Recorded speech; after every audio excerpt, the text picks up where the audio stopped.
Hey guys, Richard here with the Government Sales Momentum Podcast. Today we are going to walk through a self-assessment checklist for your company. And this is targeted at, are you ready for government sales? And even if you're in government sales now, you've been doing it for 20 years, maybe where are the holes in your plan, in your team going forward? Now, this assessment actually is much more in depth than I'm going to walk through today. I have about 100 questions that we walk through our clients with. And if you're interested in that, you can reach out to us at richardchoward.com or out to me personally at Richard. My email is richard@richardchoward.com. But we're going to cover the big rocks today. We're going to cover the big picture. So the first thing that you need to ask yourself, and this is more applicable for companies that are new to sales, is, am I okay with the timeline involved with selling to the government? We always tell clients, you need to plan on 12 to 24 months of actively trying to win a government contract before you are ever on contract with the government.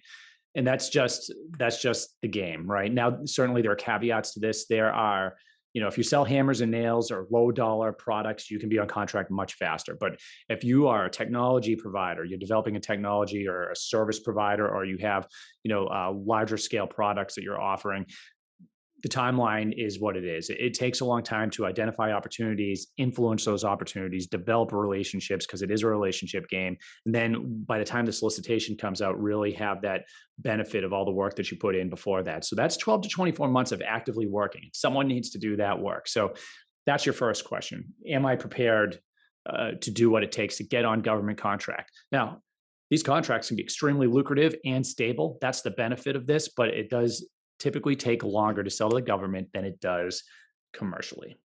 So that's step one. Step two is, okay, you understand the timeline. Does the government even buy what you sell, right? So before you go out and invest money anywhere, I would go to usaspending.gov and just take a look. There are some great this is a government website. It's free, and you can search and see how much the government's spending within your industry. And you can do keyword searches. You can get an idea of the products or services that you provide and what's being spent. So you want to have an idea of that, because that tells you what type of contracts are going to be available. Meaning, there are some industries, if you're in cybersecurity or IT, there's billions of dollars spent in those areas. And, so some of those, if you're after larger contracts in an area like that, those are going to be available. But if you're in an industry that's like documentary film, the government still makes purchases there, but your ability to go on contract with the government, if you're making commercials, you're doing things like that, those are going to be smaller dollar contracts. So you just got to have an idea of what the government's spending, how much, what those contracts typically look like. And that can also help you decide, hey, this is worth it for me because I'm only looking for X number of dollars a year with the government, or it's not worth it. So you need to know that going into it. Next question. The government probably buys what you sell because they buy almost everything. But the next question is, who in the government buys what you sell? It's amazing to me how many companies that have been selling to the federal government for years, some better than others. If I ask them who their target client is, they can't answer me. They can tell me who they've sold to in some cases, but they can't tell me, hey, the Department of Homeland Security is clearly spending more than the other agencies in my industry, and they are our absolute clear target. They like our set asides. We have relationships there. You really need to have a target, especially if you're a small business. Even if you're a large business, I can tell you the big defense contractors know exactly who they need to talk to, who's making the purchases, who the influences are, right? And who's spending the money, who has it. You need to know that too. So just as a small business, your focus is going to be a little bit smaller. One agency is plenty to start off with. So if you're focused on the DoD, Air Force, and you find out Air Force Materiel Command is the acquisition center that's making the purchases in your industry, that's your focus, right? So who is making those purchases? You want to know not only the agency, but what is the acquisition shops and the different commands involved with making those purchases. So focus, who am I selling to? Okay, next question. How do they make those purchases, right? So you're selling to, let's say, Homeland Security, right? How are they making the purchases in your industry? Are they using GSA? Or is GSA only a small percentage of what they're selling? So a lot of companies go out and get a GSA contract without doing the research. When we look at past sales, we can see very clearly and quickly, hey, how much is GSA actually utilized in your industry? In some cases, it's a lot. In some cases, it's 60, 70% of sales are going through some type of GSA vehicle. You know what that tells me is that you should probably have a GSA contract. But in a lot of cases, more often than not, GSA accounts for less than 10% of all sales. So that means you don't need a GSA vehicle going forward. Are you seeing a lot of openly competed solicitations? That means you need to identify opportunities early and influence those, meaning before the solicitation ever comes out, you need to find out about that opportunity and influence, influence, influence. How do I get that opportunity to be to have the certifications and the set asides and the specifications when the solicitation comes out, so it looks like it's handwritten for my company, and we will have the best chance of winning. What about if your service that you provide or your product that you provide, we're seeing as part of larger contracts where it's part of a larger contract. This happens a lot with building and construction contracts, right? So you might be in charge of automation or SCADA, that might be your thing, for government sales.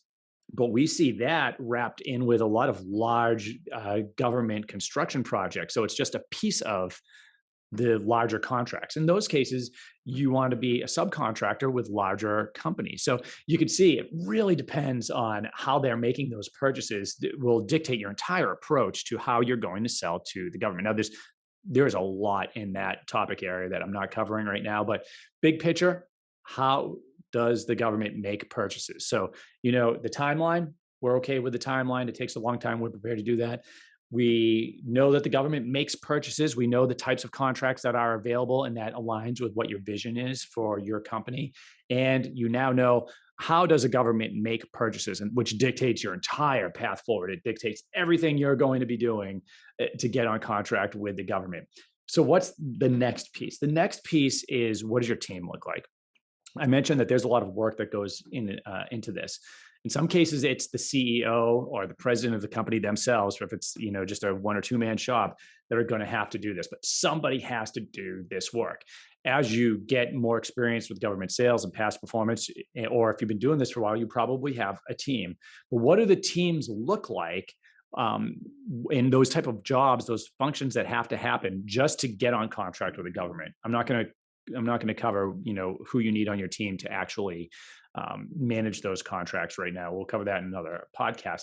But one of the checklists I run through is, okay, who on your team is, now keep in mind, we've done all the other work up to this point. So someone did that for you, right? That's either you, or you hired somebody like me to do that work, or somebody on your team did it. But once you know who you're selling to, how they make purchases, now you got to find opportunities, right? Lots of ways to do this. There are lots of great systems out there that you can use. I did a podcast review of some of the paid for and free tools you can use to find opportunities. We're not just talking about solicitations, right? We're talking about, because, again, if you've been listening to me, you know that my broken record mantra is find opportunities before the solicitation comes out. RFIs, sources sought, acquisitions forecasts, going to conferences, setting up meetings with small business offices, setting up meetings with contracting officers and program offices. I mean, these are the ways that you find out about these opportunities ahead of time, and is absolutely essential, absolutely essential. And somebody has to do that work. So who on your team is doing that work? Identifying opportunities. Someone has to be doing that consistently. Because it's not just finding out about an opportunity like a request for information that you submit a response to. You also need to track that to make sure that when the solicitation comes out, that somebody is paying attention to that, because you don't want to do all of this work we talked about, influencing opportunities, setting your company up for the win, and then you miss the solicitation when it comes out. So someone has to be in charge of that. Could be you, could be somebody else on your team, could be us if you're talking with me and my team. Influencing opportunities. Someone's influencing those. And I'm not just talking about setting up meetings, which is business development and kind of using your network to get your foot in the door, but somebody's putting responses together for you. Somebody's putting white papers, RFI responses. Somebody is sitting in on these meetings, asking the right questions. So that could be you as the business owner. That could be someone on your team that you've hired, but somebody needs to be doing that. And then eventually, proposal writing itself. Proposal writing is not something that, if you're just jumping into this, you absolutely need to find someone with the expertise to write that, because a government proposal is so specific that if you miss something, the government proposal team may just throw it away. I mean, in a lot of cases, especially if we get a lot of responses, and I say I'm putting my government hat back on, as I used to do this for the Department of Defense. A lot of times they're just looking for reasons to eliminate proposals because they get so many of them on certain opportunities. You need to make sure that you're hitting all of the specifications of the contract or of the proposal and the solicitation, and you need to understand the nuance of what the organization is actually looking for. And the way you do that is by setting up those meetings ahead of time, talking to the program managers, talking to the contract officers, and having somebody with the skill set to be able to look at that and say, okay, this is how we're going to write the proposal. And you may be using a matrix to make sure that you're hitting all of the pieces that need to be in the proposal. You know the nuance, so you're hitting the nuance because you've had those conversations. And then you may also need, depending on the size of the contract, you might want to have a former contracting officer review that so you understand what the fire clauses involved look like, what you're really signing your company up for, because a lot of that is gray, and you need to really understand what you're signing up for when you put a proposal in. Because if you put a proposal in and win and your company cannot deliver, that may be something that you never recover from. So you don't want to shoot yourself in the foot before you get involved with a government contract. Okay, so that was the quick and dirty on a self-assessment. Hope you enjoyed that. If you want to reach out to us, richardchoward.com, go to the consultation page. We'd love to talk with you. Have a great week. Take care.